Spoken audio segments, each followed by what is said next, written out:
Welcome to the Voices of a Black Man. My name is CK James, and today I have the pleasure of speaking with Mr. A.M. Williams.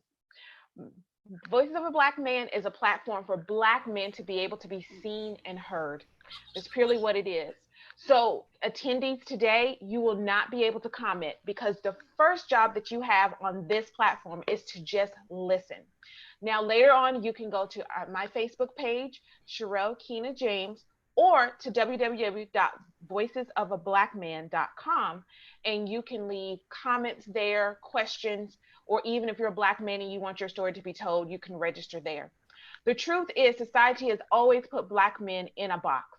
Usually it's silence, which equals absence, or angry, which equals aggressive.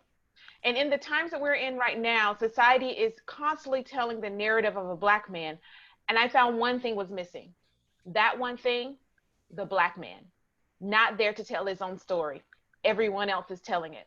So the Voices of Black Men is just that, the place for a Black man to have a safe space to tell their story through their lens, their own narrative to their own story, showing that Black men are not the same and do not belong in a stereotypical box. But Black men come from various backgrounds, have various experiences, and have different dreams and aspirations. So today we're talking with A.M. Williams. How are you doing today? Doing great, Sherelle. Pleasure to be here. Thank you. Thank you so much for being here. You know, I'm the type, I just like to dive right in. So I'm going to dive right in so that we get to know you really quickly. Tell us about young A.M. Williams. Where is he from? How did he grow up? Okay, so young A.M. Williams is Andre Williams. I grew up in Siler City, North Carolina. Um, a lot of people don't even know where that is, but I can tell you this much. We were kind of branded by an old TV show, used to be called The Andy Griffith Show.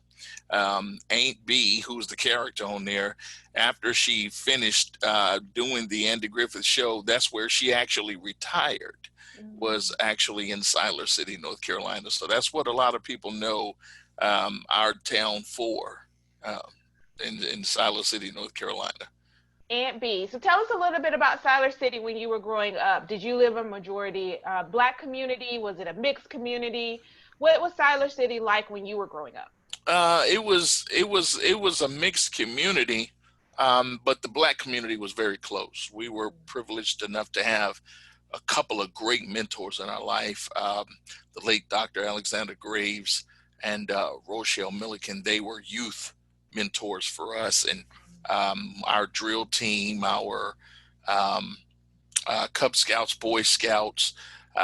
We were fortunate, even though being um, from a small town, to have such great mentors with large minds, and so it was a pleasure having, in addition to our own parents, youth mentors that kind of brought the whole essence of community raising a child to the table.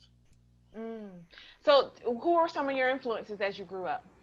Um, I would have to credit Dr. Alexander Graves. He was an amazing man, and I grew to understand how valuable he was as I grew older in life. Mm-hmm. The ability to make such an impact in the lives of young people, um, and have the respect of one who, because he just showed people how much he cared, Mm-hmm. and so he was a very influential figure. Of course, like many young guys, I was influenced by sports and things of that nature. But as it pertains to local figures, I would have to give it to Dr. Alexander Graves, and of course, I'd have to give it to my own parents. I was fortunate enough to have parents who were active in what we did. My late stepfather, God rest his soul, he was actually the head of my football team, the midget league football team, and he followed me throughout all sports. And we were pretty much an active family through everything that we were doing in life. So it was pretty awesome. Mm-hmm. Mm-hmm. Wow. So did you grow up in Siler City? Was there extended family there, or was just your immediate family? It was extended family, a lot of extended family there, and from my dad's side, my mom's side, it was a lot there. Like many small rural towns, like families go to churches. Mm-hmm. So like it's one family at one church, another family at a different church, and so Yeah.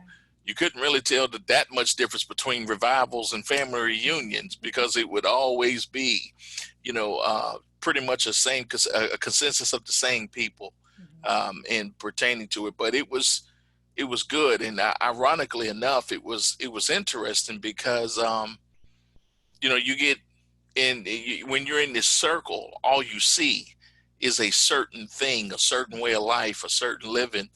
And it's not until you actually get beyond that bubble, so to speak, that you begin to see, like, wow, and certain things you begin to appreciate more being within that circle. But then there were also things that you realized that created severe limitations for you as well. So it was a very interesting experience. Can we explore that a little bit, of those things that you appreciated more, and some of those things that you were like, okay, I'm glad I got outside of this bubble to be able to experience these other things? Well, we were very much economically disadvantaged. I think that's the politically right term to use. Um, but we grew up poor. We didn't have a lot, and very interesting conditions. But what we did have was a sense of family. We had a sense of unity, and we just knew how to make the most out of very lean times.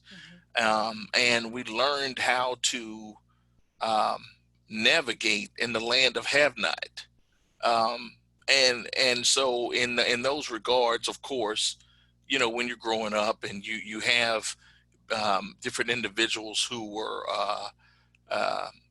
they may have had a little bit more than other, and kids are being kids, they're going to ridicule you about different things or whatever, but nobody like meant any real harm to anybody. It's just kids just growing up being kids. Yeah.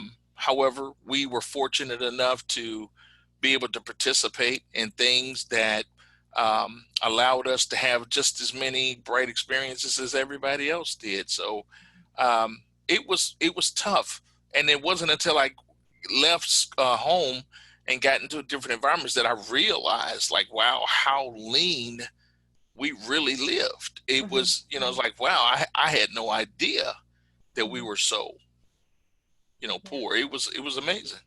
Wow.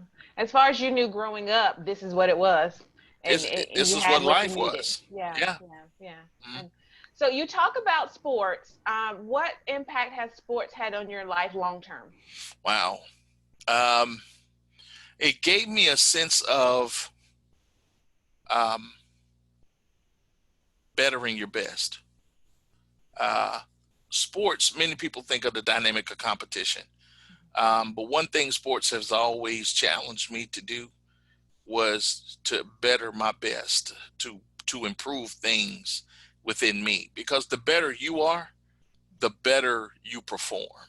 And I also learned then that perfect practice makes perfect, performance. So we learned how to practice with excellence, so that game night just became an extension, of the practice. And I wasn't anywhere as good as I should have been in it, but because my focus, unfortunately, because of things being so dry, I literally played sports just to get out of the house. I didn't do it with the sense of, man, I could go and become a pro. I just did it to get out of the house. Um, and that with that direction, I feel like I missed out on more opportunities than I gained. What type of opportunities do you feel like you missed out on? Being able to go to the next level, like I didn't, even with me being, um, like I feel like I had a giftedness when it came to writing and things of that nature, but and it was my English teacher in the seventh grade. Miss Cheek, she told me, she said, you are really good. You could actually, go into journalism or, something like that of that nature. And I heard it, but I was so busy trying to disguise my, you know, uh, my own presentation because of our, being poor. Yeah. I didn't want any more attention on me than what I had. So I dumbed down in school, and it wasn't until I got into the 10th grade and we did our competency test that once again I was stood out, and it's like, hey, he got one of the top grades in on the comedy, and you didn't even really, they never put your name beside the grade. They always like, here's your number, here's your grade. But as soon as I went to the board, she had like three of us standing out on top, and it's like, you know, Andre, you know, top grade here and there. And so there I was being recognized again. Mm-hmm. So but I really did, I played down a lot. I played small. Mm-hmm. And I know some people who knew me growing up, they was like, no, he didn't play small. He was an artist. He rapped. He did this and all of that. But when I say playing small, and I think this is significant, when I'm saying playing small, I only interjected myself in communities that I feel I would be successful. Mm-hmm. That's Where what you I would be mean. accepted Where I and could be successful. accepted and be successful. Oh, wow. I only injected myself in communities where I felt I would be accepted and be respected. Mm-hmm. So that's what I mean when I'm saying playing small. So when did has that changed for you? When did that Yeah, change for you? it changed for me in my adult life because it's a level of awareness. Mm-hmm. It's a level of awareness because the reality of it was, you know, I told myself I wasn't smart enough to go to college. So even when I graduated high school, I did a little bit of business school. But then even with an A, even with the GPA of 3.5, I dropped out. You know, I self-sabotaged. Mm-hmm. I went back to school later on in life, and now, you know, I'm working on my dissertation, summa cum laude, all of that. It's just really education is really not that hard. It wasn't that hard for me. Once I accepted it and I stopped playing small, it came relatively easy for me. And it had, I'm not saying it's not work, but it just wasn't as difficult as I thought it would have been. But again, only applying yourself in areas where you feel like you would be accepted or be successful was what it was all about. And when I was younger, I didn't think that I could do those things. And so I just kind of counseled my own self out of that stuff. Mm-hmm. Mm-hmm.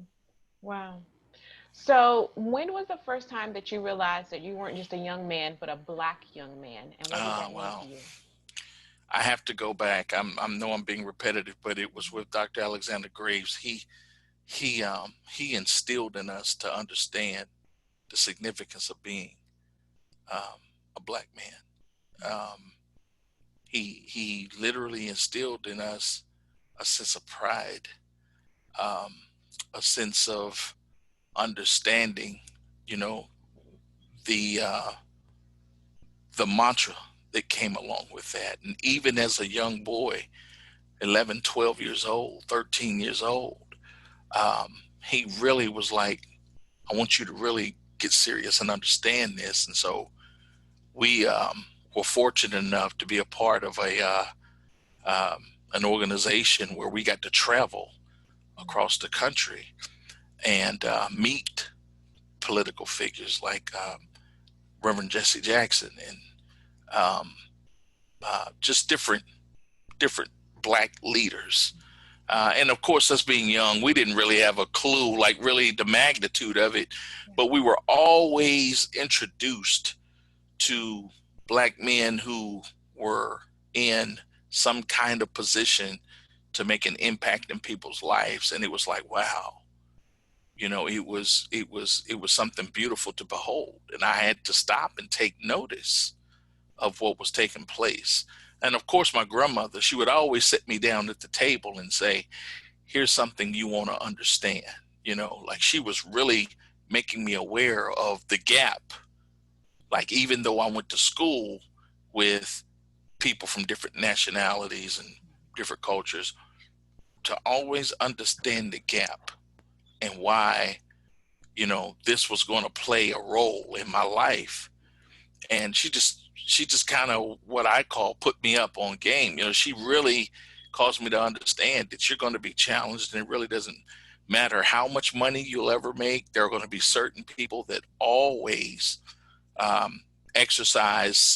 they try to exercise some form of elusive superiority over you because of you being a Black man, you know, or, you know, them being white or or whatever. So she always emphasized the importance of things like put you some money in the bank, or carry yourself a certain way, be mindful of your behavior, always represent your family well. She did that for me, and I mean, those lessons, they stick with me for life.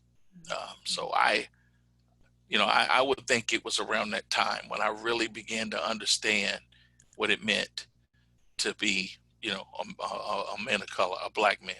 Mm-hmm. And as you look back on that and you look today, what does being a black man mean to you?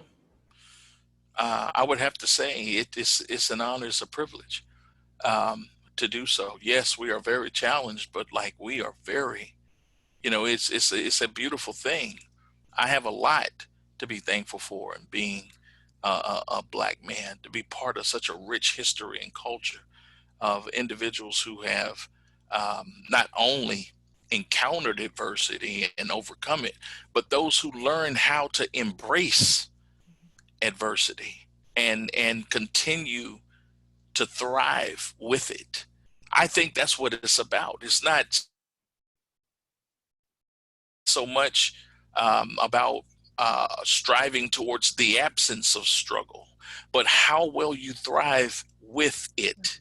And that has been my life. That has been my life throughout my journey with the condition of incomplete paraplegia and everything else. It's not about so much about overcoming adversity or getting around it. It's about being able to thrive with it, learning how to dance with it. And as an African American, as a black man, I have learned how to dance with adversity. I have learned how to dance with it, and it is beautiful. Like, it's never like, I'm not a negative person, but I just believe certain things are going to always be with us. Unfortunately, I think there will always be some degree of racism present, and that's just something to accept. But my grandmother, she always taught me there was a way to go about dealing with that. She says, "You go out here and go be the best that you can be," and regardless of what they say to you, always be in a position to say, "Excuse me." Whenever they call you out of your name, you would always say, "Excuse me, that's doctor," whatever you call me out of my name. And I think you understand what I'm saying. They would always, no matter what they call you, always make sure they put some respect on it, give them something that they had to respect about it.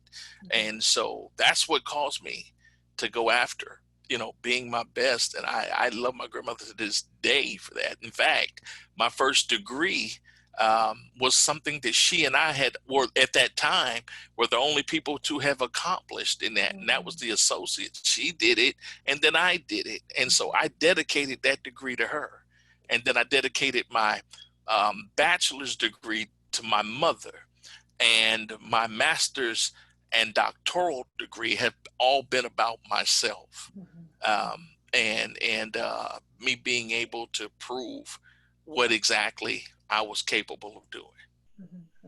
And not living small. Not playing small at all. When you look back over the times you got to go and see influential leaders that looked like you, men of power that had the same color that you had, especially coming from a small rural town in the South, what did that do for you? I know at that point, I understand you're saying as kids, you guys didn't even know the magnitude, but what did that instill in you that looking back now, you didn't realize that was being instilled into you? Well, I have to digress for just a moment because I can't forget my great grandfather. I never saw him wear a pair of jeans ever. My grandfather never wore a pair of jeans. He always wore a pair of slacks. And so when Dr. Graves came along, he never wore a pair of jeans. He was either in some short, some casual pants, or even when he wore shorts, they were casual. They were dress shorts, and there was a little of association going on with that. And it wasn't until later that I realized the kind of things that my great grandfather did, and the kind of things like my grandfather, he had his own gas station. He was an entrepreneur.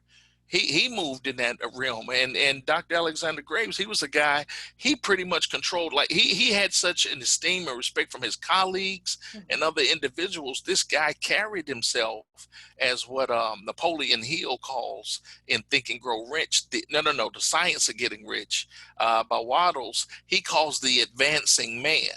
So I looked at every one of these gentlemen as the advancing man, and I said, yes. So I was so thrilled to be able to put on a suit for the first time, because it made me feel like the example that I saw.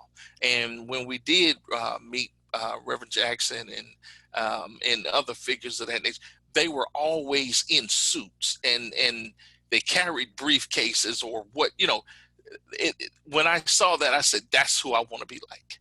That's what I want to be. So I never aspired, to hard labor, even though I wasn't above doing it. I was always wanting to put a shirt and tie on. I always wanted to put a suit on. I always wanted to be about business. They instilled that into me. And those were the gentlemen that taught me some of the things that I learned, like how to sell, how to present myself, how to speak, not to be a distraction. It was so many of those lessons, those hallmarks, that those gentlemen, like, wow, they instilled into me. But it was, again, just looking, not understanding. It was just looking and seeing, like, these men always carried themselves this way, and they always had a certain degree of influence over their communities, over their families, over other young people, over their peers. And I'm like, that's who I want to be like. So let's move to your profession. How did you get involved in your profession? Okay, wow. So for me,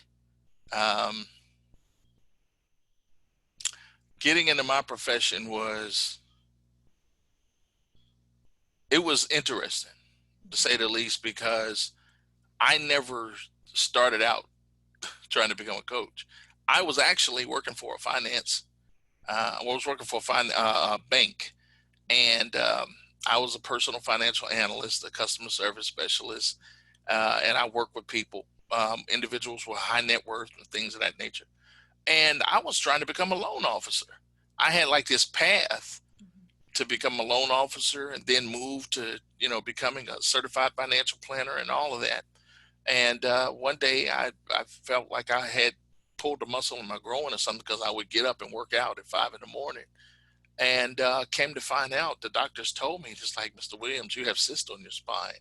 And we're afraid they may burst.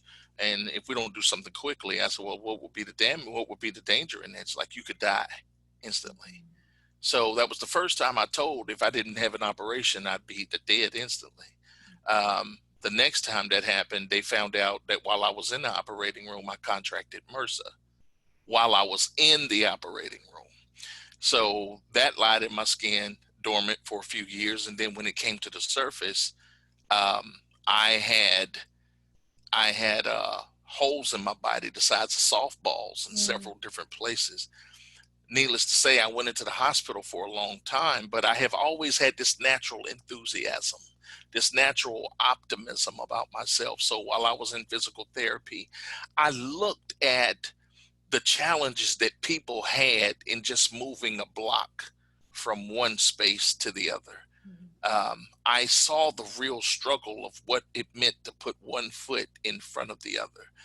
I saw the struggle of just being able to walk on uneven surfaces, the ability to just raise your hands and hold your balance. And I said, these people are amazing.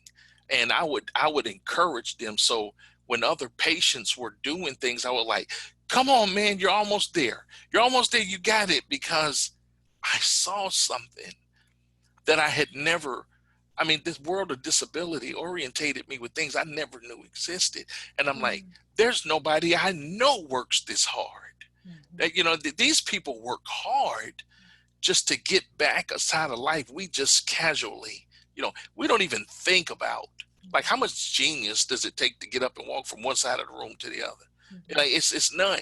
But when you see people in physical therapy and what they have to go through to do something like that, it's like, man, you deserve it. And so with that being the case, what happened was um, somebody saw me doing something like that one day and they said, man, you are an amazing coach. I'm like, well, thank you, but I play sports, but I'm not really a coach. And they was like, no, it's like a life coach, a motivator or something like that. And so I went back to the room and looked it up online and I said, yeah, this is something I want to do. And I got certified in the hospital to be a life coach. And I also created my online radio show in the hospital. Um, and my doctors, they really caught a hold to my enthusiasm and told the nurses, don't put up a sign. I mean, they told them to put a sign up on the door that said, do not disturb, he's recording. So my hospital bed ended up turning into my studio. It turned into my office. And I actually got my first clients in a hospital. They never even knew I was there. I got my first clients in a hospital. Needless to say, I now have a radio show. It's international. Online radio show is international. It's syndicated across several hundred different stations. I have a multiple six-figure business now that we're going. And I built all of that from a hospital bed. I built all of that, from that. But, again, it's like, it was never like, I never thought about that, but that adversity led me down that path and I wouldn't take anything for it. Like it's what it has brought out of me. I'm something so much different than the loan officer, something so much different than the CFP, because I'm making the kind of impact in people's lives that I desire to make. Wow. Wow. So when you talk about obstacles, adversity, and I'm going to throw in this injustice, what's your philosophy? Wow. So I come from a standpoint of personal responsibility. And that is really more so about personal power. My mentor says, when you allow yourself to be victimized, you are giving your power away to someone else. And when I grew up, none of the guys that I looked at and esteemed gave their personal power away. Now, don't misunderstand me. That does not mean that they were not. They didn't go through things. They didn't have challenges. That they may not have been, put in a position to do some things that they didn't want to do at points of time. But they understood uplift. They understood the dynamic of, strengthening yourself and educating yourself and being better, because they knew that one day, we would be able to get on top of this thing. And so they say, look, that some things may not ever leave, but don't you ever allow what somebody else to think about you to dictate the way you think about yourself. Don't ever allow yourself to be defined by someone else, because they didn't make you. And if they didn't make you, they can't break you. So personal responsibility has always been the thing about taking control over the way you think about yourself, the outcomes you produce, and the income you make. Until you take personal responsibility, you can only operate as a fraction of yourself. And I tell my clients that today. Like, it doesn't matter what you went through once you say, okay, I take personal responsibility. Even if it wasn't something you've done, you can't change it until you take responsibility for it. So even when it comes to injustice, which is very hard because we didn't do that. We didn't do that. But I really think it's just a misguided question, because rather than focusing on something disempowering, which is something that we did, that had happened to us, how can we reframe the question that puts us in an empowering position to do something to change our lives? How can we put ourselves in a position to use the platforms that we do have to be able to accomplish something that will move us as a whole race, a group of people, from one level to the next? How can we do that? I think when we are in that frame of mind, then we put ourselves in a position to realize life is not just about us, it's about something so much bigger than us, and we can make a mighty blow towards it by focusing on, let's not focus about what we can't do, because that's not an empowering place, but how can we be more proactive? How can we be more empowering? What can we do with the platform we do have to uplift and impact and improve the condition of our own, and of the people that we have? How can we improve it? So let me understand this and make sure I'm getting this right. You're saying rather than being the victim to whatever the obstacle, adversity, or injustice is, how do you become the victor? How do you overcome it in whatever way that you need to overcome it for yourself first? Is that You right have or to, no? yeah, you do. You have to, because it's extremely important, because like I was a young boy at 12 years old looking at a man, and in some degree he was framing the way I saw myself. We have to understand the people who are looking at us. We have to understand that there are generations behind us looking at us. And it may not seem like they're paying us any attention at all, but they are. They are. They're watching how we handle what we're dealing with.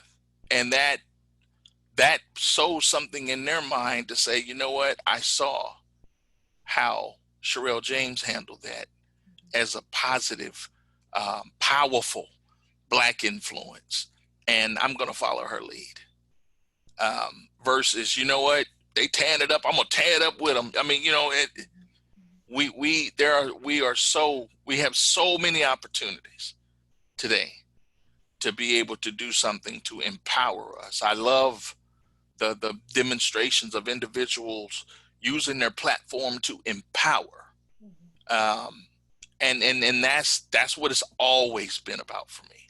It's always about, I don't care if it's your local community, I don't care if it's your family, or if it's an organizations with many, you have got to use your platform to empower.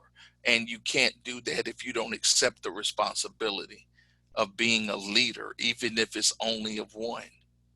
You have to operate in personal responsibility if you want to see any meaningful change at all. There's just listening to you talk, this is coming in my mind, and I'd be remiss to not say it. And I want to get your thoughts on it. There is a documentary by James Baldwin that's called "I Am Not Your Negro." I don't know if you've seen it or not. I'm familiar But with it. okay, and in it he talks about, I wake up, I don't just wake up and say I'm gonna be Black today or man today or whatever. I just wake up and I am what I am. But he also talks about in that same documentary, and for me, I believe everybody in the world needs to see it. I don't care what ethnicity you are. I think that's empowering for everyone. But he talks about, and I'm going to put it into a church sense after I say it, because I know I'm not going to get 100% right from the way he said it. He talks about having power from who, just standing in who you are, and that brings power as opposed to trying to fight for power.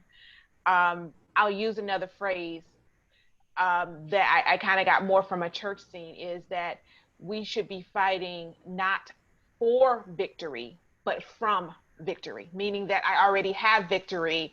So the fight that I have is not fighting to gain it, but for it. And in the society, as we look at the Black Lives Movement and injustice of other ethnicities and things of that nature in society, I want to get your take on, are we fighting for justice, or we're fighting from a place of from justice? Does that make sense what I'm asking? I do. I think my answer would be more towards my own lens of it. I think there is a movement that's going on that fights from power. And those are the individuals who understand their platform and they know how to leverage it in a way that brings attention to issues. I think those individuals are fighting from power. And then I do believe that there's a movement that is fighting for power. And those are individuals that are trying to say, hey, you know what? I'm here. Pay attention to me. It's not that people don't know you're there. It's not that people don't know you're there. One of the things that I say, and I think this will help me clarify my position a little bit more.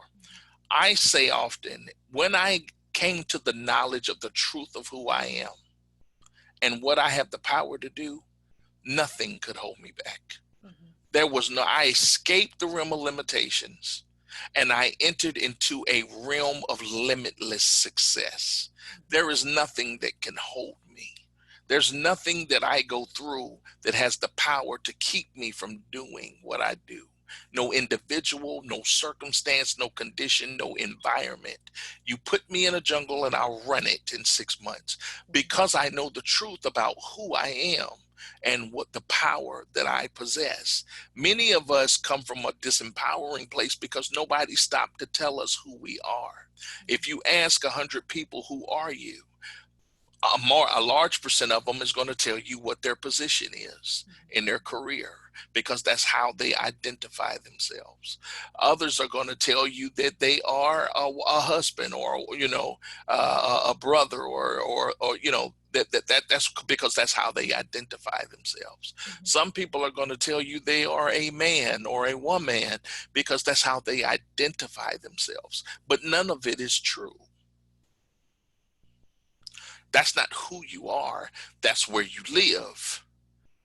Those are positions and titles that you hold. That is a genre. That is not your identity. When someone is asking you who you are, they are asking you, do you understand your identity?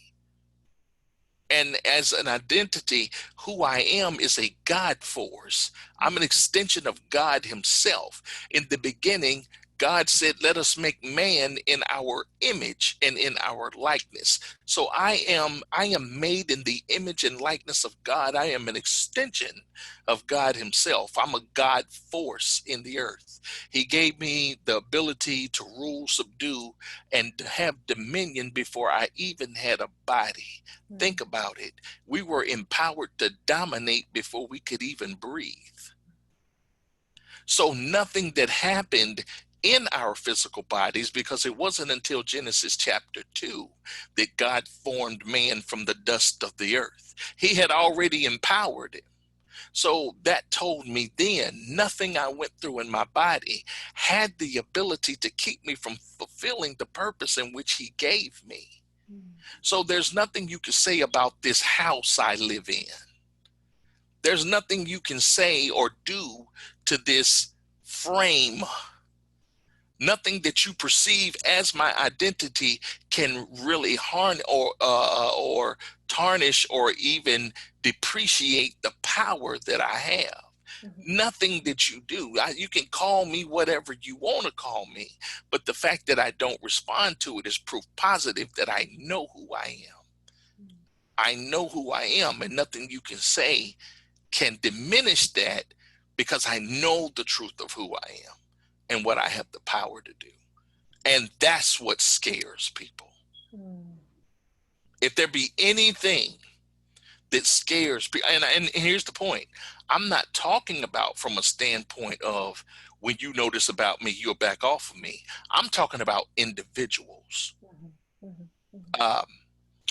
There is a read by a gentleman by the name of Dawkins' book called Letting Go, Pathway to Surrender. He said people are desperate to be unconscious. They are desperate. They don't want to know who they are. There's another passage which we're very familiar with, that our deepest fear is not that we're this, but that we're our deepest fear. People don't want to know, because the moment you know, then you have to be responsible for that. And many of us just don't want to be responsible. We want to be unconscious. We don't want to know. I don't want to know how bad it is. I don't want to know how severe. I don't want to know these things, because once I become aware of it, now I have to be responsible for it. Now I have to be accountable for what I know. And that's a major problem. So coming from power or for power has a lot to do with how we perceive ourselves. When you come from an identity of knowing who you are, you can move in power, from power. When you don't know and you choose to be, ignorant about those things, then you are fighting for something that you already have. Very interesting. Thank you for that. Thank you for that. So my question to you about this is then, is it that society, we can't move forward in society the way that we need to, where we're dealing with the same issues now that they dealt with in the 60s, that they dealt with before the 60s? And not saying that there wasn't any improvements, right? We've made some strides, but we haven't gotten to the overall goal. Is that because most people want to be unconscious? They want to be unconscious. Some people just want to fight. They really don't understand. Like when you go and your awareness increases and you go back and look at what Dr. Martin Luther King was doing, when you go back and look at what Malcolm X was doing, they were not fighting just to be fighting. They moved in a power. Like they understood exactly. And they didn't come to say, we want this. They came to say, this is ours. And we're not going to take down from this anymore. They didn't go and ask for anything. They just put people on notice. Like don't take notes, take notice. We know who we are. And that's just something that I honestly believe when you stand in that and you move in that, people can't help but to treat you differently. Now, I'm not saying that somebody won't do something stupid, because ignorance is out there. But when you know, you don't even attach yourself to that foolishness. And one-person arguments don't last long. That's how I look at it. One-person arguments don't last long. It's hard to argue with yourself. Exactly. They try from time to time, but it's hard. It's very hard. Very much so. Very much so. Wow. So I mean I in some way I'm not trying to get around the question. I'm really just saying that if we really became more preoccupied with learning who we are, most people don't even understand what Black Wall Street is. They don't understand in the most desolate times in this country, Black people thrived. They found a way. Now, where did that come from? You got to ask yourself, where did it come from? Where did that resilience come from? Where did that creativity come from? All of these things, even movies around the Cotton Club when Black people were always in suits and all this other kind of stuff, where do you think that came from? That's an identity. That's an identity. I think what many of us are dealing with, because we're so desperate to be unconscious, is an identity crisis. We really don't know who we are. That's just it. We don't know. So because we don't know who we are, is it easier to have a bias against someone else when you look across ethnicities? I think it is. I think it is because I have to retract back something that my mentor said one time. He said, if you go in nature, you'll never see a squirrel sitting there going, I wonder what my purpose in life is. Or if a hare, a rabbit or a hare was to be chased by a fox and he escaped the pursuit, he never sits there traumatized and says, oh God, what am I going to do with my life? You don't ever see nature in shock because it experienced something that tried to kill it. The only species that does that is the human race. Everything in nature knows what it is, and it follows the laws of the universe, of nature, and as a result, it naturally thrives. Only humans fight it. Only humans need something else. And contrarily, we put ourselves in a position where, because we don't know who we are, we need to have some kind of elusive superiority over someone else. Because we don't know who we are, then we can't really appreciate for somebody else, because now we're looking at them and they're doing a little bit something different than us, and now something's got to be wrong with them because we don't know who we are. And I just, again, it's my lens, but that's what I see. So, as a Black man in today's society, what pressures do you wear on your shoulders? Oh man,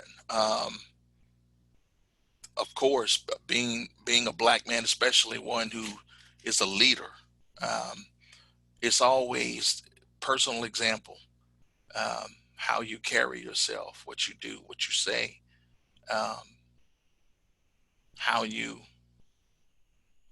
express, what you respond to. Um, do you respond? Do you react? Um, you have to be mindful at every turn of um, how you respond, how you relate to certain things in life. And as a Black man, I have to be very mindful of that, because there are people watching all the time. Like, it's, you fool around and say the wrong thing, it could cost you a lot of money today. A lot of relationships that I spent years building. Um, it can really impact those things. So, but here's the other part: because I know who I am and I choose to walk in that, I'm never in a position where I feel like I have to compromise what I got to say.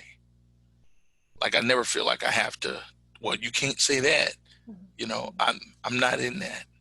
I'm more in a standpoint of, I've gained the skills to articulate what I need to say in a way that conveys the point without being offensive in what I'm saying. That's a skill set. And it's one I asked God for early on. I'm like, Lord, I want the tongue. As in Isaiah, he said, Lord, give me the tongue of the learned, so that I will know how to speak a word in due season to them that are weary. And that's always been my desire. So when people say, man, you're very articulate, things of that nature, is because that's what I asked God for, and he gave it to me. So I have the ability. Frederick Douglass is someone I look at and I'm like, man, he did it better than anybody I know. He had the ability to be articulate and cause people to listen. And yet when he got his platform and shared what he shared, he had a way of giving you the business, and really laying it out there. But nobody wanted to hang him when he was through, did they? No, because he knew how to convey it in a way that would express the truth about it, bring the truth about the situation, but never, it was never rejected. People always walked away knowing more than what they knew before. And it's like, how much of attention do we pay to how well this man held his arguments, and how he was able to say the things that he said in front of his audience, and it to be received, not only received but recorded in history. And now we have the ability to look at it today. How much attention are we paying to that? Like, there is a way. The Bible says there's always a more excellent way. There is a way to do it and be effective at it. And I'm always aspiring and striving for that more excellent way. So, now, with that being said, I have to ask, when you look at leadership today as a whole, local, community, national, international, wherever you want to take it, just leadership today as a whole, what are we lacking?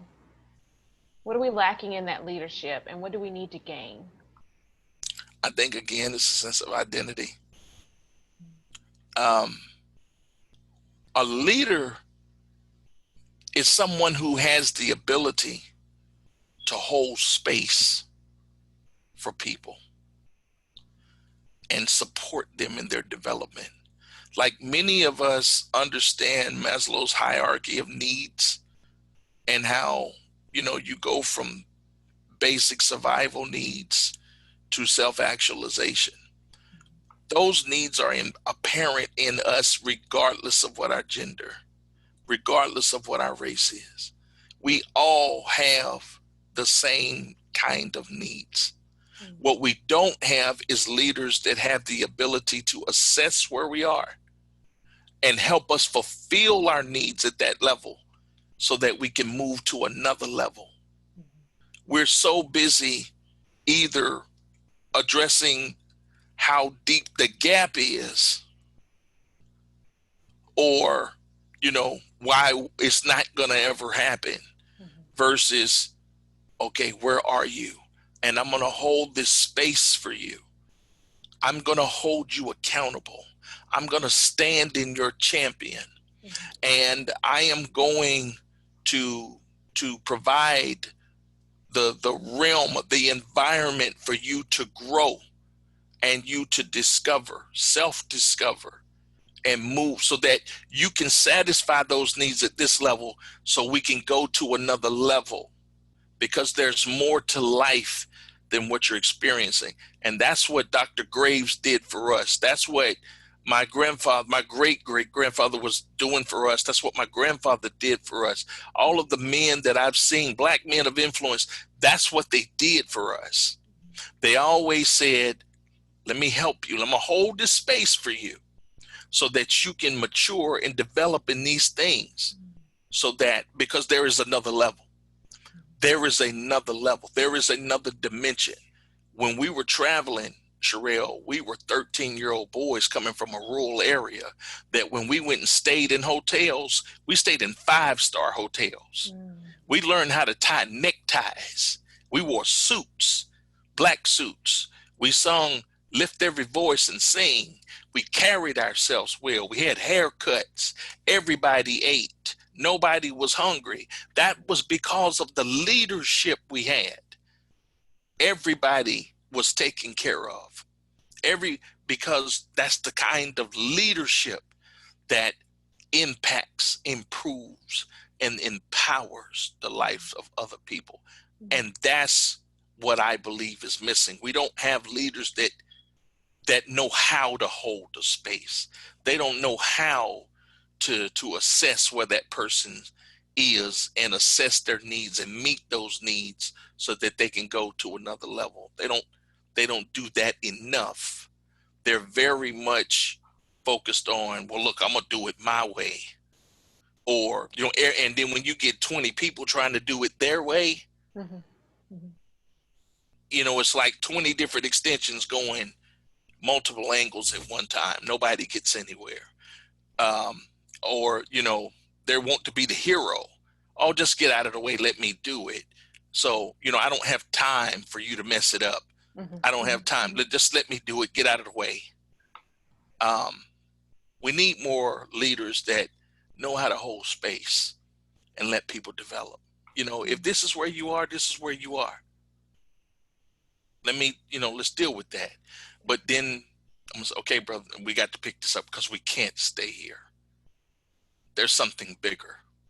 There's something bigger in life. There's something more to just surviving. There's something more to just, trying to grind. There's something so much more to life than this. And that's what I want to help people. As a leader, that's what I express. It's like, what do you want in life? What do you really want for life? And what does that thing give you that's important to you? That's just what I want to know. Like, what's important to you? Because if you can give me that, then I know. They say language is location. Let me hear you talk. I can tell exactly where you are in life. That's where I am. As you talk about there's more, I can't help but to go to technology and economic development. And I want to go to those two places too, because I don't want to I want to make sure that we don't just skim over and actually address something huge that you said as you told your story and talked about your adversity.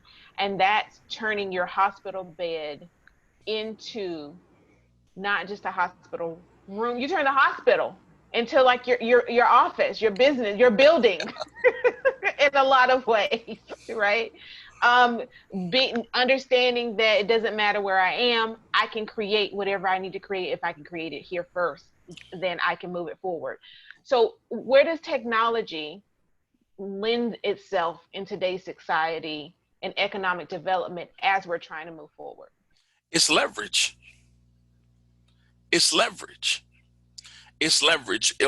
It's so important for us to get a functional knowledge of technology because it's the way the world moves. And if we can get a functional understanding, application of technology, we can do things like I touch the world from my home. I don't travel. I don't go do this and that. But I got people from the UK, people from Japan. I'm a co-trainer for a group in Asia. I do leadership training for once a week. Got another class. I got a class tonight that I teach. I'm doing it all from here, but I'm touching people all around the country and people around the world. I got clients in Canada. Um, I mean, I leverage technology. We're leveraging technology. It gives us the ability to create a connective tissue with people um, in a way that matters most to them, like what you're doing. It you create a connective tissue with people who need this as a form of positive self-expression. What I do is to try to create the connective tissue because I'm not for everybody. I tell people you got to have a palate for me because I will either turn you on or turn you off. If you don't want anything, I'm probably not your guy. But if you want something, I have the ability to make you run through a wall. And that's not egotistical. It's just saying when you have something so powerful within you, your ability to leverage what's available. Technology is a powerful thing to leverage. Here's a great example. Me being in the hospital, I can think of several times. They were like, Mr. Williams, we need to do this and that, but we're a little bit concerned about your insurance. And when I said, well, just tell me how much it costs. Well, why would you need to know that? Just tell me. And then I could go with my clients and say, okay, now how do I turn around and give them something they need so that I can meet my need? Well, without technology, I couldn't do that. You see, so it created the ability for me to create an income for myself that I wouldn't have normally been able to have. And that's economic empowerment. That's it. People have a way to connect with me, to invest in themselves through me. I can share insights and wisdom with them to move them forward in a powerful, productive, and profitable way. So I think I hope that answers, touches on what you're talking about. Absolutely, absolutely. I've got just a few more questions for you as we're Sure. getting out of here. Talk to me about family. Where does family sit for you? Well, again, I think family is one of those relative terms, unfortunately. Okay. I went to school in Tennessee for a while, and some of the guys that I met and we befriended each other, their family were Crips. Some, that's the only family they knew. Which means Some gangs. of them, yeah, just gangs. For our viewers. And some people's family was, you know, um, the local guy in the community, because they didn't have a home to live in. They were living in abandoned buildings. So my first thing in addressing family is to understand that by, when we think of family, we think traditional structures or whatever, but it's not the same thing for everybody. And so in understanding that, when I think about family and what it means to me, um, there are certain people that God gave me in my life that I honestly believe the only reason why they even deal with me is because I'm a relative. Um, and I feel the same about some of them too. we we love each other because it's like, your family, your family. You know how people say, oh, your family, you can't help it, you can't help who your family is. But I don't necessarily believe that, because there are some people in my life that may not be blood related, but we are related as far as like how long we've been connected together, and the things we've gone through together, and how we've been there for each other. That's family. It's not just like, you're my friend, you're my brother. um and then there's a scripture that says there's a friend that sticks closer to any brother. And so then there's the church family. And there's a little dysfunction in all the families, but family for me is like super important. And I think that's where I focus on leadership the most, because I understand that I have siblings, I have nieces and nephews, and I have parents that are looking at me all the time. And one of the things that I consistently hear is like, you may not be walking just yet, but you stand taller than any man I know. Um, and I don't do it for that reason. If anything, I want my nieces and nephews to know that they have someone in their family who's a doctor at something, who is an entrepreneur at something, who's been successful in business, who's went through some things in life and overcame it, who is living his dream, who's living in his thought life, who's who like he's evident that I can have what I want. That's an example I choose to set and to share with people. And yet, when I look at my mom, God knows I love my mother, who basically gave up 4 scholarships to have me. She didn't abort me. She gave up her scholarships to birth me and to have me. To dedicate my bachelor's degree to her was such a touching moment, because she gave up her opportunities so that I would have one. So I didn't just go get a degree. I went and got it with a 4.0 so she could realize what her sacrifice brought back to her. And it is my sincere desire to, like, Mom, you're retired. You never have to ever do this again. That's just, and then for me, even a closer sense of family is what I have with my wife, because I believe true family, they're there with you no matter what. There's nothing anybody could say about them that could turn you away from them. There's nothing that person is going through that, that would make you not want to be in their lives or whatever. It's just like, when you're with me, you're with me. And I got people I don't even see every day, but when I reach out for them, what's up, fam? That's how we talk. It's like, what's going on, fam? I mean, that's just where we are. If they need me, they know I'm there. I need them, I know they're there. And it doesn't get any better than that.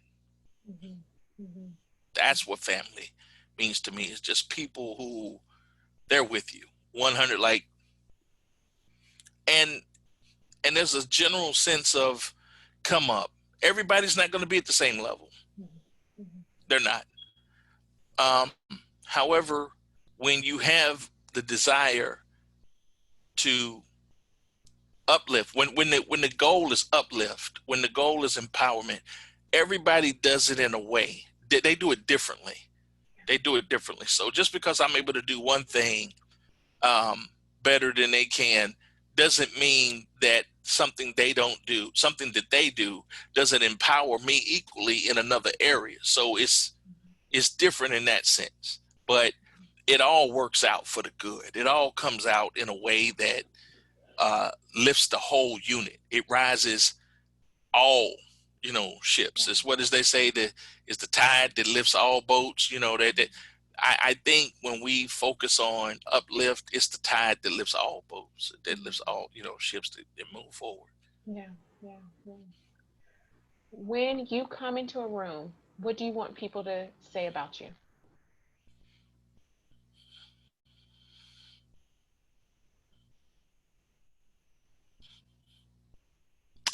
If anything, I would, more than say something about me, I would hope that I lifted their expectation. That from the moment, they saw me or knew I was speaking or something, or that I was, that I was there, that they knew that just me being there was going to lift the atmosphere by that much more. Not because I'm a party, guy, I'm the big dude. No, because that's just how I move. Like you can't. I'm infectious like that. Like people ask me how to do. Man, I'm doing great, man. How are you doing today? And like my energy is like whoa. And then there's some people that just turns them off. Like, man, you come in here with all that, man. I can't do it. Fine, but again, that's why AM. AM means bringer of the light. Heightened. I'm there to elevate awareness. I'm there to lift atmospheres. I'm there to bring some light into some dark places, to create actionable insights where you couldn't see things before. That's what AM is all about. The Bible says weeping endure for a night, but joy comes in the morning. The AM. What I want to bring it so that we can get things done. So that's for me. I don't know. That's kind of like a long answer. I apologize, but like, man, that guy's inspiring, man. And let what I do speak for me. It's not. I mean, I can say some things, 2 or 3 things a year that blow people's minds, but It's not what it's about. It's really about this. When you see me, like you see something, it's like, man, this guy embodies it. He's serious about doing what he's doing, and he lives, and that he's the guy that I know that can help me if I choose to do something like that. At the end of the day, what's your legacy or mark on the world? Threefold chord: impact, improve, empower. To impact people's life. You can't impact lives you can't touch. So I'm often talking about connective tissue. You only create connective tissue when you have relatability. Hey, I was where you are. I understand where you are. I can articulate your problem to you better than you can yourself. There's a connective tissue there. So it's all about impacting the lives of others. Leaving your presence in their life should make a difference. Impacting, improving the human condition. Something that I'm sharing with you is going to help you improve your life in some way. You're going to gain an awareness on something that allows you to be able to do something better than you could before. And I can pour money into something and improve a human condition. But my life is really all about empowered living, empower more life, becoming more of yourself, evolving, filling your space and becoming more. So improving the human condition. And lastly, empowering, allowing people to see what's inside of them, activating it, and to a degree that they can see themselves doing something that they could not do before. Yeah. Um, just showing them. The Bible says counsel is like deep waters into the heart of a man, but a man of understanding knows how to draw it out. So I literally reach inside of a person and I show them what's in them and how to activate it so that they can accomplish something that they never saw possible before. It's impact, improve, and empower. And that's what gets me up every day. That's my magnificent obsession is doing those three things right there: impact, improving, and empowering the lives of people. This has been an amazing conversation. I have so enjoyed it. We're coming to the end, but before we come to an end, I do what's called kind of a quick rapid fire questioning type thing. You ready for it? Okay, let's do it. Promise it won't be too taxing. Okay. Favorite food? Seafood. Any kind? I just say seafood and fish. I just love seafood. Just different types of seafood. No special. I guess if I said to say anything, it would be, I don't know. I just say whiting. Maybe that's not a true seafood, but mahi mahi. I love mahi mahi. Okay. Favorite ice cream? Cookies and cream. Cookies and cream. Yeah. Favorite movie? Oh gosh, The Godfather trilogy. Oh, yeah. The trilogy. Yeah, the trilogy. Like I can sit down and if I haven't done it in a long time, but I could watch all three of them back to back. 3's not so much. 1 and 2, absolutely love it. What is about The Godfather as a whole? Family.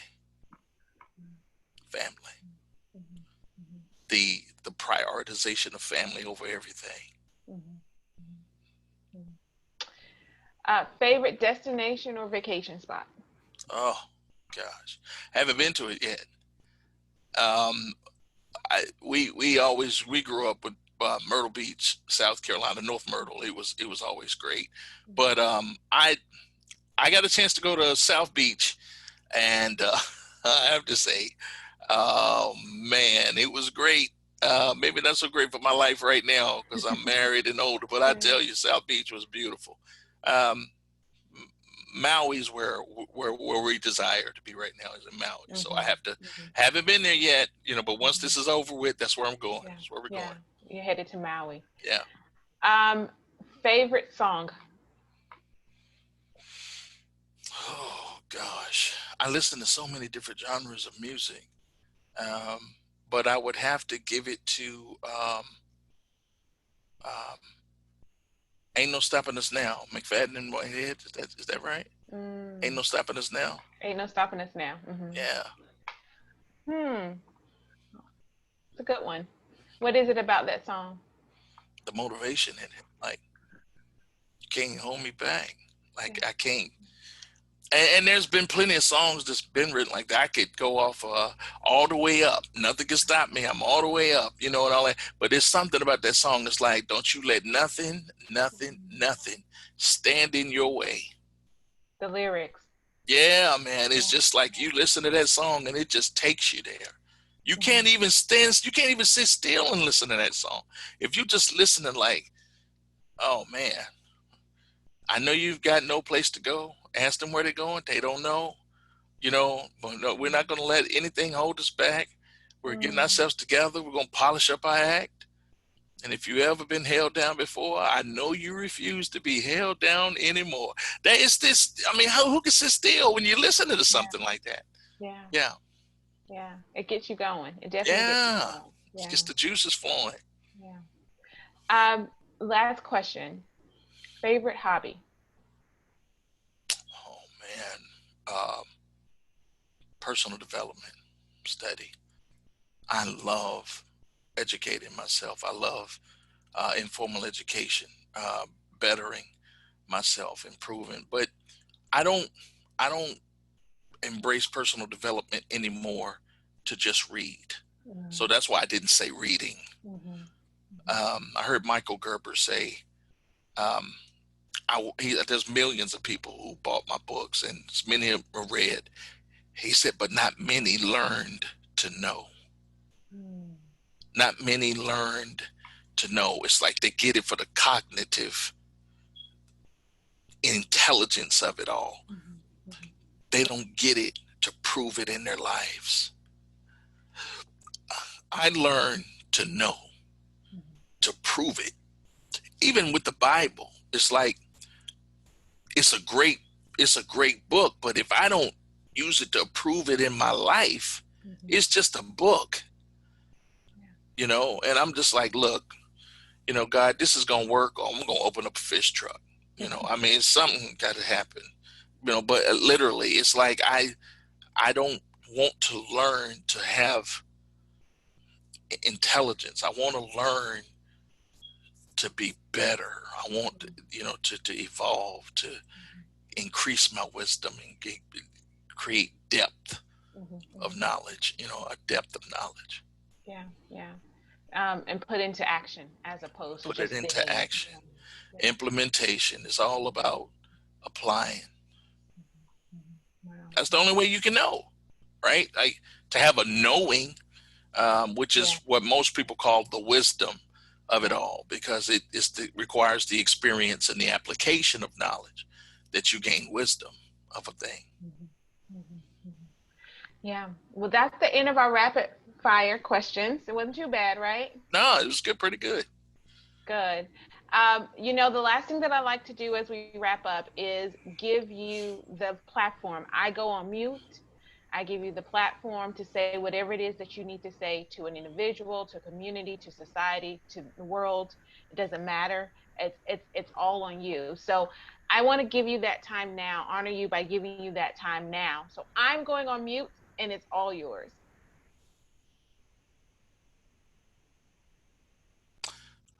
Hi, this is Coach M. I just want to take a moment and ask you a simple question.